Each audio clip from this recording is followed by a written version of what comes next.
Are you all ready? Yes, Madam Chair. I now call to order this work session of the Anchorage Assembly regarding AR 2022-109, supporting the creation of the Alaska Housing Trust. It is Friday, April 8, 2022, and we are noticed from 2:10 to 3:10 p.m. Let's go ahead and start with Assembly member introductions. Pete Peterson.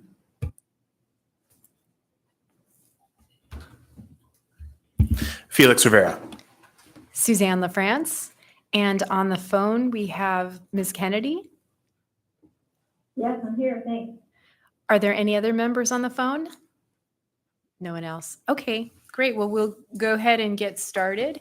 Welcome, everyone, and thank you for joining.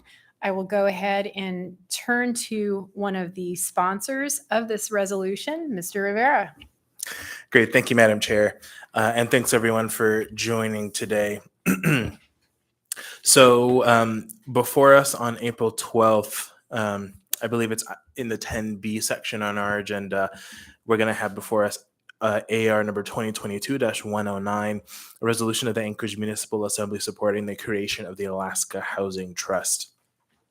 I asked the chair to schedule a work session on this before we took this up for a vote for two reasons. One, this is a new concept, I believe, for probably most assembly members. So I wanted to make sure that folks had the opportunity to get their questions answered, learn a little bit more about what this might mean for both Anchorage and for the state as a whole.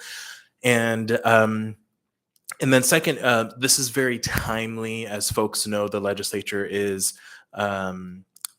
they're sort of in the 11th hour on their budget negotiations, at least in the House, and then we'll see what the Senate does. So this part of this request is asking our legislature to financially support this concept. And so I didn't want to see this item postponed when it comes before us on April 12th. Because, as I stated, it is quite timely. So with that, I do have three folks here who are going to be speaking to this item. We have Owen with the Anchorage Coalition to End Homelessness. Then we have Brian with the Statewide Coalition, and then Michelle in the room with the Homelessness Leadership Council. So I think to start, we will go to Owen and Brian for the slide presentation. Thank you so much, Assembly Member Rivera. My name is Owen Hutchinson. I'm the Director of External Relations for the Anchorage Coalition and Homelessness, and I'm joined today by Brian Wilson, the Executive Director of the Alaska Coalition on Housing and Homelessness. Together, we represent the two continuums of care, which are federal designation, and we design and implement the homelessness prevention and response system for both Anchorage and the balance of the state.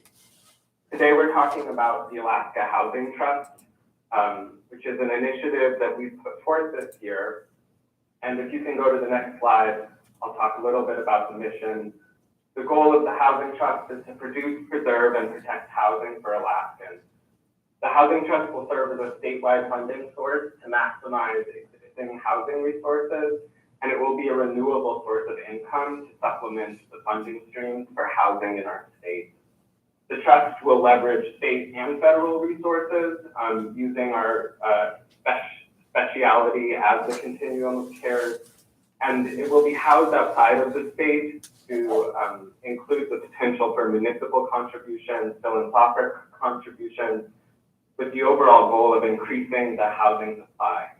There are significant housing shortages all across the state and even in our largest city, Anchorage. If you could go to the next slide, please. The Housing Trust, we're in its preliminary stages, and we've outlined a pathway to get to where we need to go. And really it starts with establishing a steering committee with representation from HFC, rural housing authorities, community providers, developers who've done building projects in rural and urban spaces, employers who are purchasing or building houses for their workforces, both continuum of cares and also government representation. We understand that to establish something like the Housing Trust, we need collaboration between all of these entities for it to be successful and to ensure that it's implemented in the proper ways. This steering committee will also establish the policies and procedures that will govern our board of directors, including recommendations for annual equity review, as well as proposals for how we address where funding goes to each year. And it will be staffed by the balance of state and the Anchorage HUD COCs. We'll make yearly recommendations to the board of directors. And all of this will be data driven. So we are looking at the state labor department staff about overcrowding and poverty, as well as vacancy rates, which the state tracks yearly. And in the first couple years, outside of the policies and procedures, we're also looking for an investment in the corpus, as well as matching funds and philanthropic sources, as well as to establish the board of directors. And then the board of directors will work with the Alaska Community Foundation, where the account currently exists, and they will be responsible for investing. You know, they do investment practices that are very similar and in line with the permanent fund. It is their specialty, and that is why ACF is hosting the account. And then we'll launch the first funding competition and disperse grants. Next slide, please. And I just want to note for the record, just real quick, we were joined by Mr. Constant and Mr. Weddleton at 2:18. Thanks. Thank you. We are not reinventing the wheel. This is a best practice tool put forth by the National League of Cities, which is similar to the Alaska Municipal League.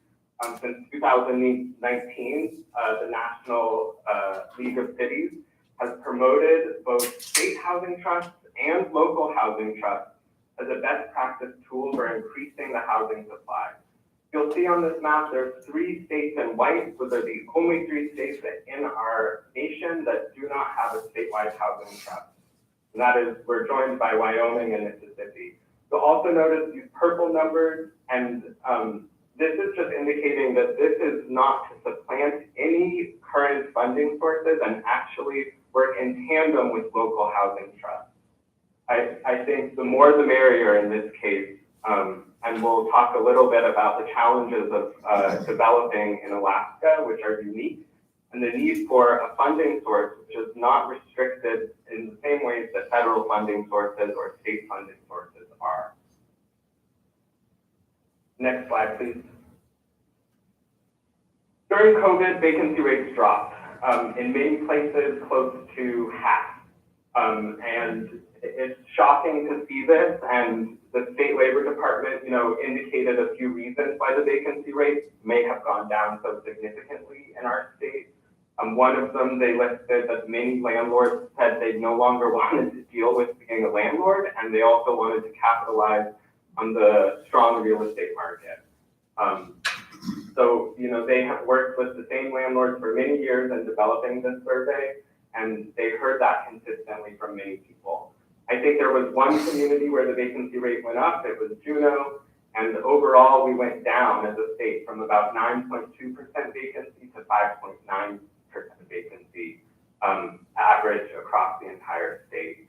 This is pretty shocking and indicates that there's a need for increased housing supply and production.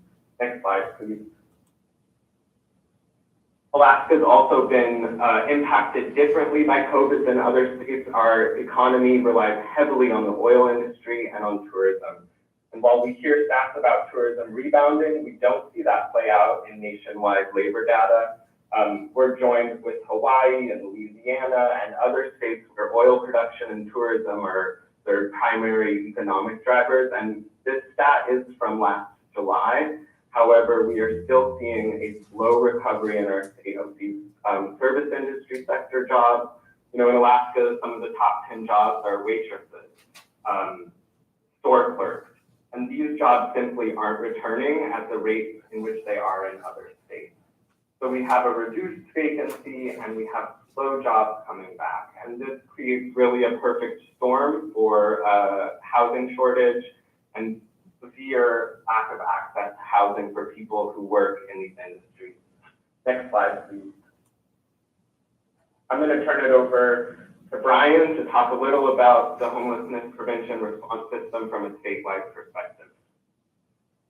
Yeah, thanks, Owen, and thank you, Assembly members, for the opportunity to share today. Again, my name is Brian Wilson. I'm the Executive Director of the Alaska Coalition on Housing and Homelessness.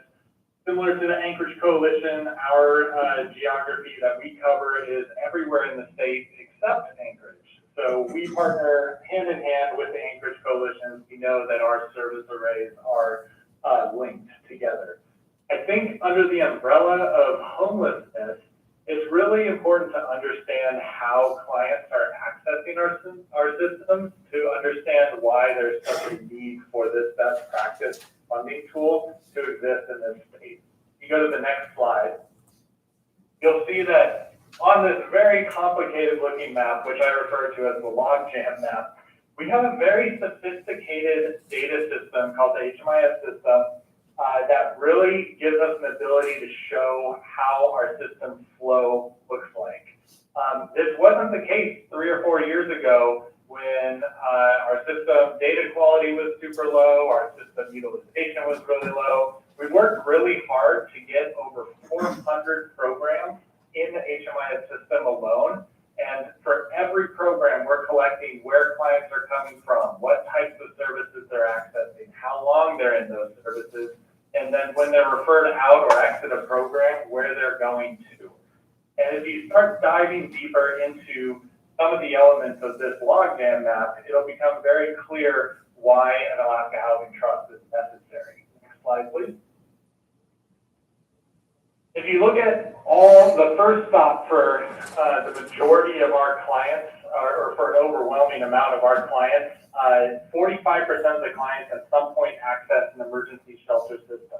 Despite us really adopting housing first principles, just trying to avoid folks from having to access shelter and instead immediately access permanent housing solutions, still just roughly under half of our clients are having to access emergency shelter of some form. And this will become very clear why in a minute. And then 2/3 of those individuals are staying less than a month in an emergency shelter situation, with 1 out of 3 spending more than a month in that system. Next slide. I mentioned that our commitment to housing first principles. I'm going to show some of the success rates of the 2 leading housing first program models in the state. First being permanent supportive housing. So in Anchorage, everybody's familiar with Carlick Manor. Long-term supports for highly vulnerable chronic individuals. In 2021, just over 800 clients statewide access permanent supportive housing services. We follow HUD's system performance measurements to gauge how successful these programs are. And in one of those system performance measurements looks at 2-year returns to homelessness. So when somebody exits a program, are they falling back into homelessness in some community in your jurisdiction? In the last 2 years, we looked at all PSH exits, and we found that less than 5% of the clients that exited permanent supportive housing left in or ended up in a homeless situation within that 2-year period. That's a 95% success rate. If you go to the next slide, similarly, rapid rehousing, the most affordable housing first intervention that's out there, which usually comes in the term of a roughly 12 to 16 month mental assistance that tapers off at some point and surrounding the individual with supportive services. So typically not highly vulnerable individuals, but that medium acuity range. We found that in 2021, just over 2,400 clients access rapid rehousing services, which is really something by itself, because just 2 years before, that number was about 1/3 of that rate. So we've really been growing our rapid rehousing in the state, and it's paid off. And if you look at the outcomes from those clients that are exiting rapid rehousing, over 95% of those clients are not exiting into homeless living situations either. They are staying in permanent housing, which is an incredible success rate, much higher than the lower 48 for both of those program types. So if you go to the next slide, the question comes, do we have enough of these services in Alaska? Well, we put together a heat map of where these services are located across the state, which is the next slide, starting with emergency shelters. So as you can see, as one could guess, in our densely populated areas, that's where we typically find our most of our homeless services. And for emergency shelters, you can see them kind of scattershot throughout the state. This is showing how many beds there are per census area by program type. So this is our emergency shelter bed. I want you to kind of take a look at this map for a second and just sort of like take a mental snapshot of it, because we're going to look at two more maps, and these maps are going to show those other two housing first models. So if we know that 45% of our clients are accessing emergency shelters and our shelter workers are working to exit those clients to permanent housing, you go to the next slide, you'll see what it looks like in terms of our permanent supportive housing coverage throughout the state.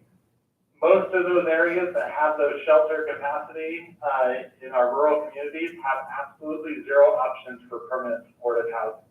If you go to the next slide, it'll show rapid rehousing, and it just gets worse, which is really something to say, and this is why I called that first map the logjam map, because it really shows that for the bulk amount of our clients that are hitting emergency shelters, they are left with next to zero options to get into permanent housing, supportive housing solutions, despite those having such high success rates, which really speaks to why the Alaska Housing Trust is such an important tool in this state, is because to operate and stand up those programs, particularly in rural communities, you need the flexibility that that local funding source can provide, that federal and state grants typically cannot cover some of the unique costs. The next slide, please. Just really quickly on this, what is the byproduct of the lack of services in rural Alaska? Next slide. The next slide is a data graphic from the Alaska Housing Assessment put together by DHFC a couple of years ago, showing the overcrowding rates by ANCSA region. The very bottom bar there is the United States overcrowding rates. This is the percentage of homes that meet the federal definition for overcrowding. As you can see, every single ANCSA region exceeds the national average, some exponentially so. And the next slide shows that even if you dig down into each of those ANCSA areas, the more rural you go, so away from those rural hub communities, the more pronounced that overcrowding becomes in those communities. And the final map I have here is on the next slide, kind of showing the same data, but basically showing the percentage of homes by census area. And you can see in some of our communities, 1 out of 3 homes meet that definition. And in fact, in one of our census areas in the state, more than half of the homes are considered overcrowded. So where there's no services for our homeless folks to go, communities are taking in individuals, and that's turning into, realizing into villages of 800 square foot home after 800 square foot home with 12, 15. I've seen a home with 24 individuals that was 800 square feet in it. So that's really not what we have in mind for a healthy homeless response system or meeting clients where they're at, which really speaks to the need for additional funding options for our communities to stand up these programs. And I'll pass it back to Owen. Next slide, please. So what happens in rural communities ends up trickling down to Anchorage, to Juneau, to the hub communities. It happens over and over again, and it might not be an issue about housing, it might be an issue about medical services or treatment opportunities. And the fact is, you're not going to get medical services or show up to your counselor's appointment unless you have a stable home. It all starts at home. And there needs to be adequate supply for these individuals in every community so that 1, if they want to stay in rural Alaska, they can. But 2, if they have to come to Anchorage for better shopping or to be closer to more family members that might help take care of them or help provide childcare, that there's also an adequate housing supply in Anchorage. You know, housing is the driver of the economy. It improves safety. It has shown to reduce crime. Again, it all starts at home. Next slide, please. We have some FAQs, roughly outlining the housing trust. And I also just want to say that, the Department of Health, Healthy Alaskans 2030 strategic plan lists housing security as a social driver of health. And not only that, but we know that kids need a safe place to stay, families need a safe place to raise their kids, and that the housing trust is not just about homelessness. We're really looking at workforce housing as well, providing grants to developers up to 120% area median income, providing housing for folks who sometimes both parents are working and they still cannot afford housing. I think the last slide is just contact for the ACH interim executive director and for Brian. And if you have any questions after today, you can follow up with either of them. Thank you so much for the presentation. We've got a question from Mr. Rivera. Yeah, thank you, Madam Chair. So I had a couple questions. One of them you already answered fairly well, which is sort of what's the niche of work that the Housing Trust is going to work in, and I appreciate your responses on that. Second is, you had mentioned early on in the presentation about the different funding streams coming into the Alaska Housing Trust, and you mentioned state and federal, and then you also mentioned municipal funding streams. Could you just describe that a little bit? Has the Housing Trust already secured any municipal funding streams throughout the state, and then sort of what your expectation is there? Thanks. Thank you, Assemblymember Rivera. We have not received any contributions from municipalities yet. NOME has passed the resolution endorsing the concept of creating the trust. We are still in the early stages. Every trust is structured differently in terms of how it's funded. Some are structured through real estate transaction fees. Some are structured through municipal taxes and state taxes. Right now, we're looking for a contribution from the legislature of $60 million to establish the trust, to get the steering committee up and running, to get the policies and procedures developed, and to start the work of the trust. We will be seeking out, we have been working with AML, and we will continue to work with Alaska Municipal League through the summer in establishing what the other funding sources could be.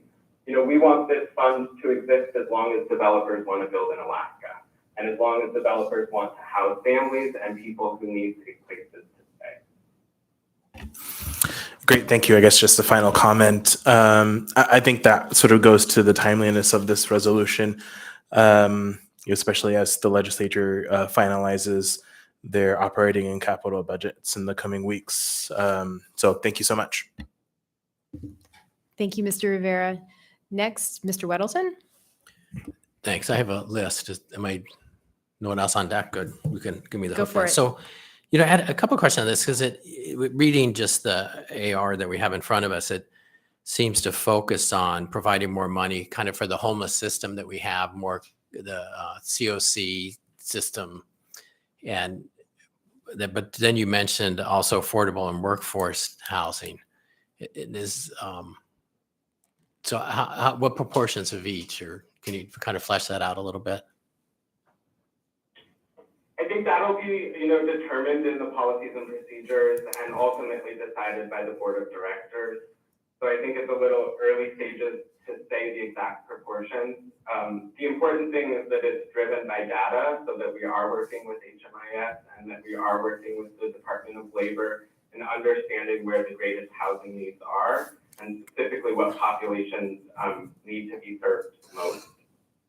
So I think some of that is still to be determined, but we recognize that this is not just about building housing for folks who are living in homelessness, but increasing the overall stock, as well as renovating existing stock up to current standards.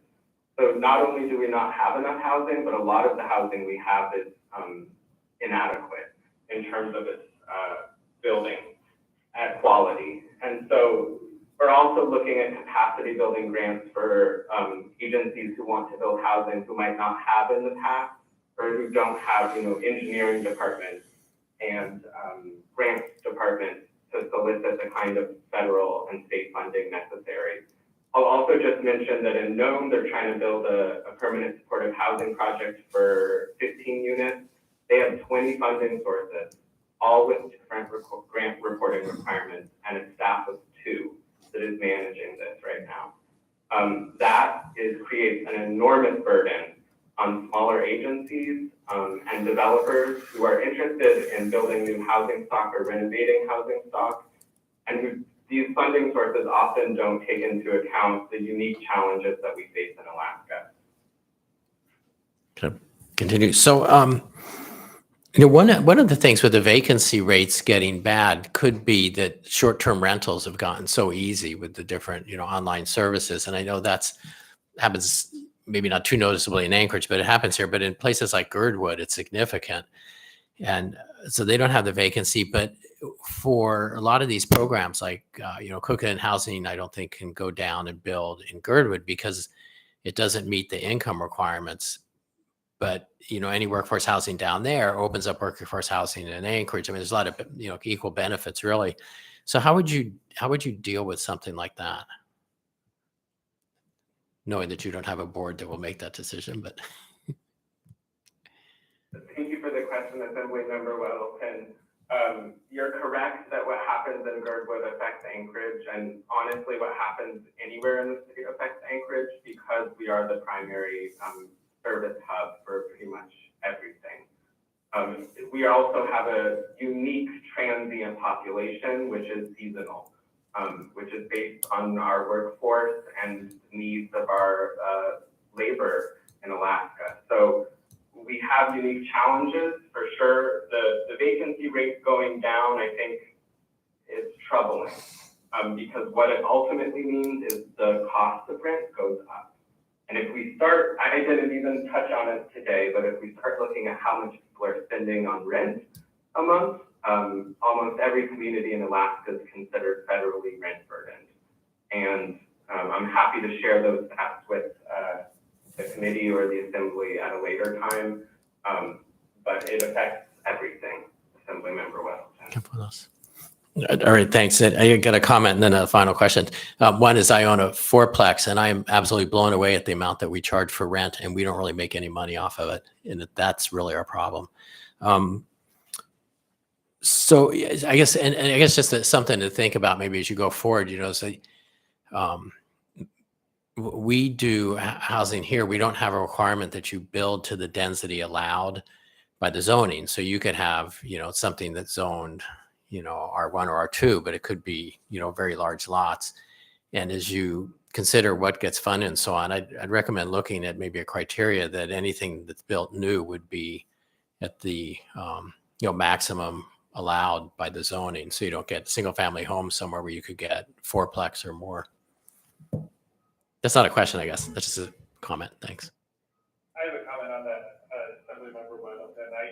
It's great that you brought that up and you coupled it also with the short-term rental conversation. If you look at the report that came from the National League of Cities that Owen mentioned earlier, that listed housing trust as the best practice to address affordable housing. That was just one of 5 recommendations, one of which was for municipalities to look at those zoning issues to see where those opportunities exist to essentially not develop your way out of affordable housing opportunities. And what we would hope as a coalition is that that would be part of the equation with this as well, and definitely a conversation for the board of directors when it comes to prioritization of projects down the line. Short-term rentals does contribute to that vacancy rate, but also what we should look at is kind of an easy way to do it. If you look at the demographics of the state, the largest demographics are in between the ages of 20 to 36, I believe it is, which are a large amount of a time of age when people are looking to become their own homeowners. And so when the vacancy rate is low and we have this high demand on housing, that artificially does boost up the cost of housing and also puts a strain on our existing housing stock because we just don't have enough of it to meet that demand. Thank you. And Felix, did you want to go on to the next presentation. Actually, I have a question. I don't know how much, will we go to 310? Will that be enough time for the second part? Yes. Okay. So my question is, I'm just thinking through the statement about what happens in Anchorage trickles to rural communities. And I guess I would have assumed that since Anchorage is a service hub or an economic hub, that if there are challenges or a lack of work, high costs in rural areas, people might tend to come to Anchorage. But it sounds like there's also the other direction where, am I correct in understanding that then, that if there's a shortage of housing in Anchorage, it's also a catalyst for putting pressure on rural communities for housing? I'm just curious. I mean, some of the information about the degree of overcrowding in rural areas is pretty shocking. I think you mentioned an 800 square foot structure with 24 people in some instances living in there. So I'm just trying to understand that relationship a little bit. If Owen or Brian, if you could just say a little more. Absolutely. Thank you. I would say it's bi-directional. It goes both ways. Last week we held a statewide advocacy day and we heard testimony about a family with 6 generations sleeping in shifts on the kitchen floor by the stove, with the children and teenagers getting that spot because it was warm. So when there aren't housing opportunities in rural places, people do come to Anchorage. I think what they're finding is, and what we're seeing in our emergency shelter system, is that there isn't the housing availability in Anchorage, nor the housing affordability in Anchorage to accommodate that. And then people kind of get stuck. And the longer people stay in emergency shelter, the more expensive and harder it is to stabilize them and get them into housing. So overall, this is also, looking at cost savings in many different ways to be able to increase our housing supply.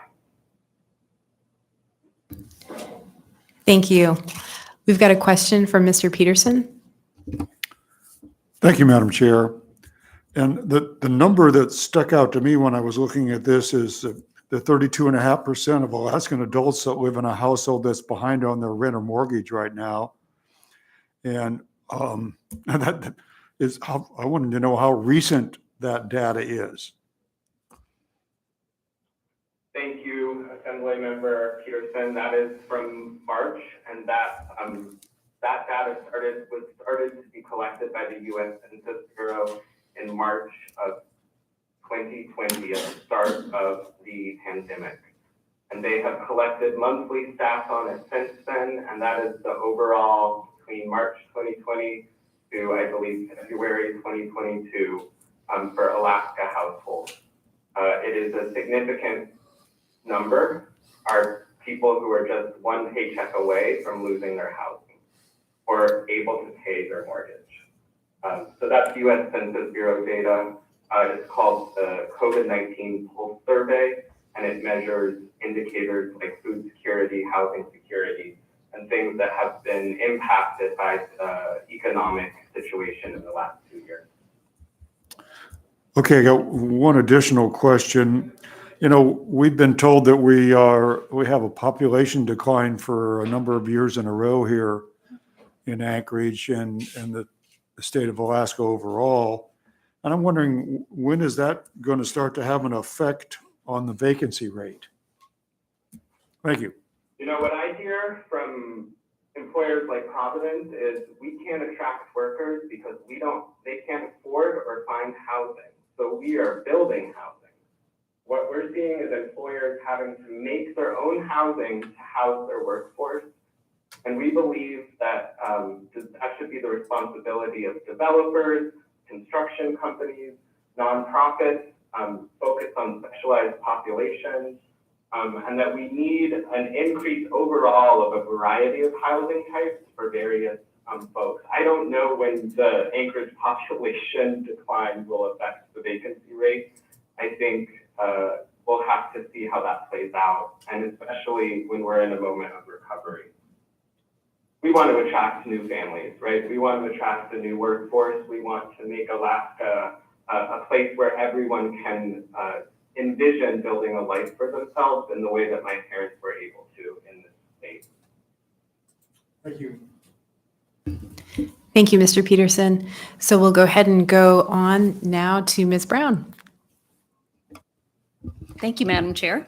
I am Michelle Brown with the Rasmussen Foundation, and I'm here speaking on behalf of the Anchorage Homeless Leadership Council, which is a group of business leaders and community leaders who are helping take the Anchored Home Plan to make homelessness rare, brief, and one time, and bring it to life through advocacy, funding, and action.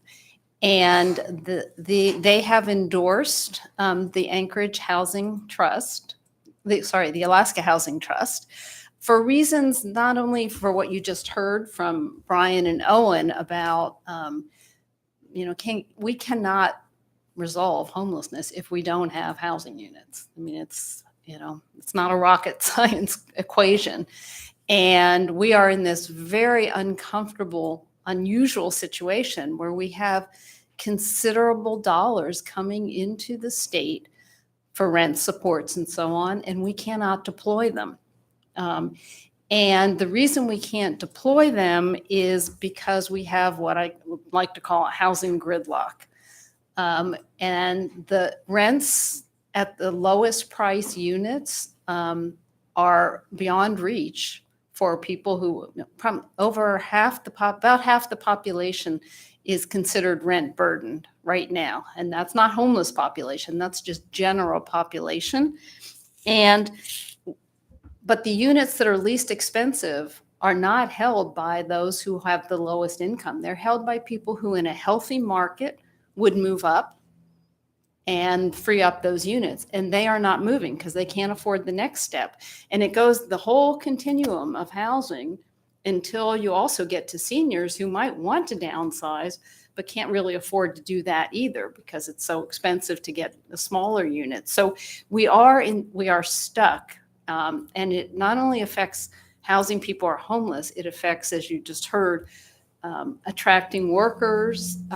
The other effect is because the cost of building is so expensive, builders cannot do new projects because they won't pencil out to what the market can bear. We did a study, it's probably several years ago, but housing prices outstripped wage growth, probably about 4 to 1. And so builders look at putting projects together. They can't make a project pencil at what the market can pay, and so they don't build. At a recent housing and homelessness committee meeting, Cook Inlet Housing testified that there were 51 building permits in the last year, all of whom were by Cook Inlet Housing for multifamily.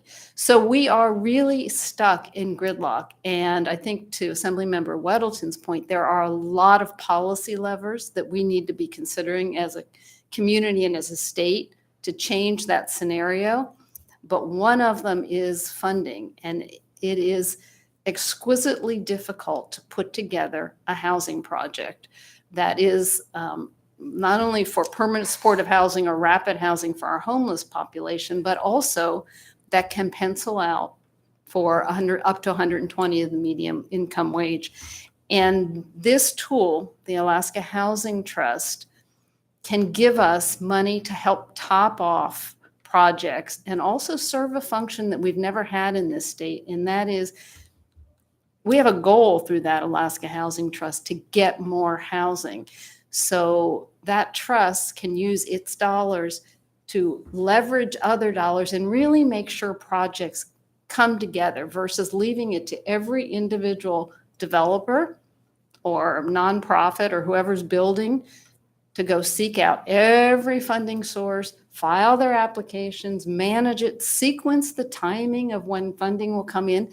It is an incredible burden that if we could use a vehicle like the Housing Trust to both capitalize and coordinate, we could see a far more effective strategy at actually getting units available, not just making money available for people to apply to. So the time is beyond ripe. We hear employers, we hear the construction industry, we hear a lot of people just totally stuck in this rut of no housing units. And that's why the Homeless Leadership Council has said we are going to be very direct and upfront to support this. The one other funding stream I just want to add, because you talked about muni, state, and federal, is philanthropy. Philanthropy will also provide resources to a trust like this, because philanthropy also believes that, yes, we have our own funding processes, but you get a far better result when funders join together and have consistent, a single application for somebody and a whole lot of ways to make this move better. So philanthropy will also be contributing in this pot. I think I just wanted to say I really appreciate you taking this subject up, taking this, proactive look at a tool that can really make a difference in getting more housing that will serve everyone along the entire housing continuum. Thank you. Thank you. Mr. Rivera? Yeah, thank you, Madam Chair. Did the Homeless Leadership Council provide a letter in support of the Housing Trust to the legislature? Yes, it's been provided to the legislature, and then I provided it as well to you all for your consideration when this comes before the full body. Great. But it has been distributed to legislators. Great. Can you remind me some of the signatories on that letter? Oh, shoot, I didn't bring it, but I will tell you the membership, this is just the order they're coming into my head. It is co-chaired by Sophie Minnick from SERI and Mayor Bronson. And other members are Aaron Shutt from Doyon, Eric Isaacson from ConocoPhillips, Bill Popp from AEDC, Preston Simmons from Providence, Diane Kaplan from Rasmussen, Greg Cerbana from Widener Apartment Homes, Carol Gore from Cook Inlet Housing, and I'm sure I'm forgetting a few people. But I have the list in front of me also. Oh, okay. So who am I forgetting, Owen? We have Brian Butcher from AHFC, Greg Deal from Wells Fargo Bank, Paul Landis from GCI, I think you said, Preston Simmons from Providence, and Steve Williams from the Alaska Mental Health Trust Authority, and the other ones you covered, Michelle. Thank you for aiding an aging brain. Great. Yeah. Thanks for that. I think that's helpful to see some of our civic and philanthropic and community business leaders step up in support of it too. Thanks. Thank you, Mr. Rivera. Mr. Weddleton? Thanks. So since I got here late, maybe I missed the presentation part on this, but so it sounds like this trust, if you got places that are doing 20 grants to fund a project, I mean, would you be the umbrella for all those different grant programs? And would this really have control over it? I mean, the federal government has certain requirements. It seems like that would be complicated. Thank you, through the chair. And I'll let Brian and Owen address this too, but since you were looking at me, I'll answer first. No, this will not be necessarily a repository for all those funds to come, but because of the makeup of the board, it can be looking at how to leverage those funds and helping open doors for folks and try to get these other funders to coordinate outside the process. We would not expect those entities necessarily to pool their money in here, but at least an attempt to try to leverage monies, because many of the members who will likely be on that board will have ties to some of these other funding sources. Brian and Owen, would you like to add to that, if I may? Yeah, that's correct. This actually really assists the COCs as well, because we both collectively manage over $6 million of federal housing funding every single year and run annual funding competitions. And every year we have applications we have to say no to, just because the funds are extremely competitive. They are leveraged already against state funds. But one of the key pieces of feedback that we received, particularly from our smaller rural communities that are really struggling getting new projects up and running, is that funding is extremely confusing. It is really difficult and time intensive to figure out where the funding is, what the eligible expenses are, and how to apply for it. This creates a structure that allows kind of a funders collaborative, if you will, to where applicants can apply to a singular entity and recommendations can be made from the COC board on how to fund the existing funding sources that we have and present opportunities to leverage housing trust dollars to make those programs pencil that we may normally not have had the funding to actually go through. But there is an independent board of directors over the trust that makes those final decisions as well. So it's not just the COC making it, but the recommendation process includes the COC.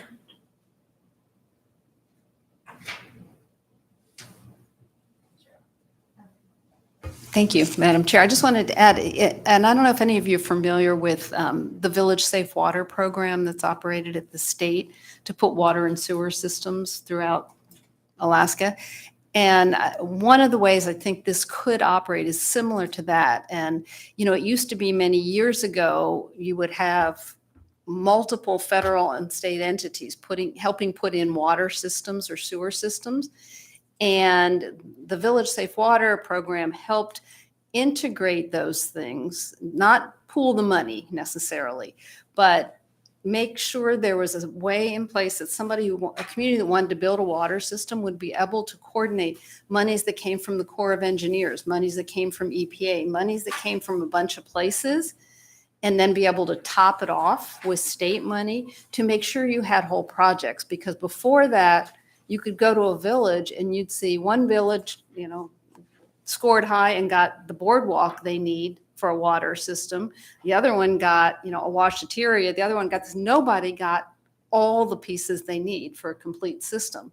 And so I would envision this potentially growing to be something like that, where there's a system in place that entities that want to build housing can get assistance from the trust to be looking at all those other sources and get it in a sequenced fashion so that it doesn't fall on everybody to have to figure that out themselves.